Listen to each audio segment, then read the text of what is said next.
25-26ನೇ ಸಾಲಿನಲ್ಲಿ ಪ್ರಾರಂಭಿಸಲಾಗುವುದು.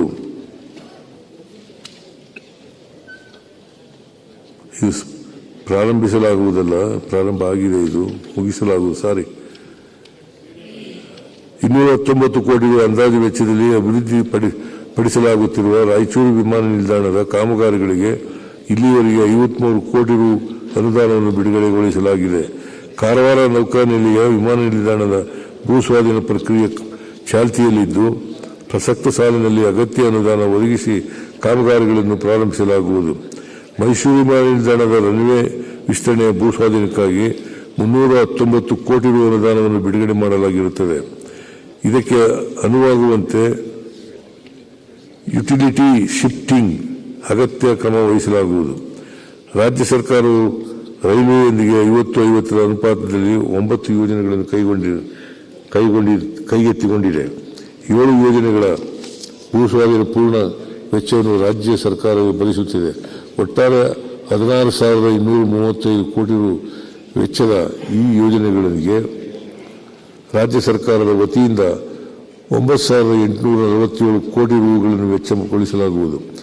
25-26ನೇ ಆಯವ್ಯಯದಲ್ಲಿ 600 ಕೋಟಿ ರು ಒದಗಿಸಲಾಗಿದೆ.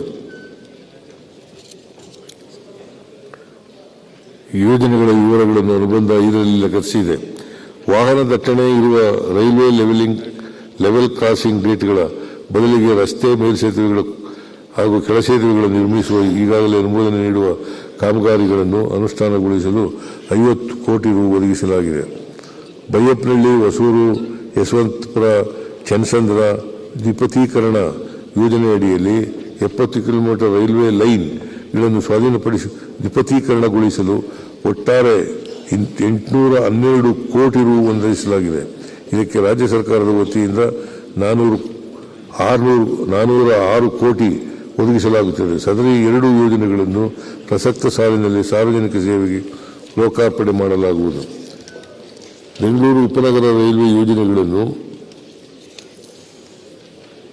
15,767 ಕೋಟಿ ರು ಅಂದಾಜು ವೆಚ್ಚದಲ್ಲಿ ಕೈಗೆತ್ತಿಕೊಳ್ಳಲಾಗಿದೆ.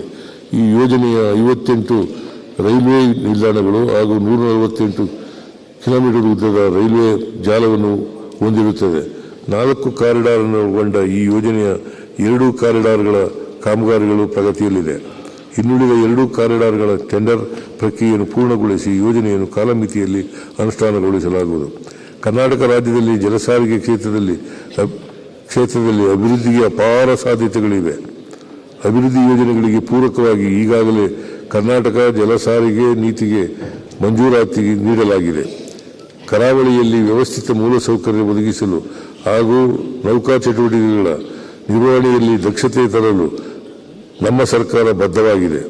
ಮಂಗಳೂರಿನಲ್ಲಿ ಅಂತಾರಾಷ್ಟ್ರೀಯ ಕ್ರೂಸ್, ವಾಟರ್ ಮೆಟ್ರೋ, ಕೋಸ್ಟಲ್ ಬರ್ತ್, ಉತ್ತರ ಕನ್ನಡ ಜಿಲ್ಲೆಯಲ್ಲಿ ಮಂಕಿ ಬಂದರ್, ಹೊನ್ನಾವರದಲ್ಲಿ ಹಡಗು ನಿರ್ಮಾಣ ಕ್ಷೇತ್ರ ಹಾಗೂ ನದಿ ಕ್ರೂಸ್ ಪ್ರವಾಸೋದ್ಯಮ ಯೋಜನೆಗಳಿಗೆ ವಿಸ್ತೃತ ಯೋಜನೆ ಸಿದ್ಧಪಡಿಸಲಾಗುವುದು. ಪ್ರತಿ ವರ್ಷವೂ ಮುಂಗಾರು ಮಳೆಯ ಸಮಯದಲ್ಲಿ ಕರಾವಳಿ ತೀರದಲ್ಲಿ ಕಡಲು ಕೊರೆತದ ಘಟನೆಗಳು ಸಂಭವಿಸುವುದನ್ನು ತಡೆಗಟ್ಟಲು ಈ ಕೆಳಕಂಡ ಕ್ರಮಗಳನ್ನು ಕೈಗೊಳ್ಳಲಾಗುವುದು. ಕಡಲು ಕೊರೆತದ ಪರಿಣಾಮಗಳನ್ನು ಸಮಗ್ರವಾಗಿ ಎದುರಿಸಲು ಶೋರ್ ಲೈನ್ ಮ್ಯಾನೇಜ್ಮೆಂಟ್ ಪ್ಲಾನ್ ಅನ್ನು ಚೆನ್ನೈ ಐಐಟಿ ವತಿಯಿಂದ ತಯಾರಿಸಲಾಗಿದೆ. ಶೋರ್ ಲೈನ್ ಮ್ಯಾನೇಜ್ಮೆಂಟ್ ಪ್ಲಾನ್ ಅನ್ನು ಜಾರಿಗೊಳಿಸಲು ದಕ್ಷಿಣ ಕನ್ನಡ, ಉಡುಪಿ ಮತ್ತು ಉತ್ತರ ಕನ್ನಡ ಜಿಲ್ಲೆಗಳಿಗೆ ಪ್ರತ್ಯೇಕವಾಗಿ ವಿಸ್ತೃತ ಯೋಜನಾ ವರದಿಯನ್ನು ಸಿದ್ಧಪಡಿಸಲಾಗುವುದು. ವರದಿಯಲ್ಲಿನ ಕಡಲು ಕೊರೆತದ ತಡೆಗಟ್ಟುವ ಕಾಮಗಾರಿಗಳನ್ನು ಹಂತ ಹಂತವಾಗಿ ಕೈಗೆತ್ತಿಕೊಳ್ಳಲಾಗುವುದು. ರಾಷ್ಟ್ರೀಯ ವಿಪತ್ತು ಉಪಶಮನದ ನಿಧಿಯಲ್ಲಿ 200 ಕೋಟಿ ರು ಖರ್ಚು ಮಾಡಲಾಗುವುದು.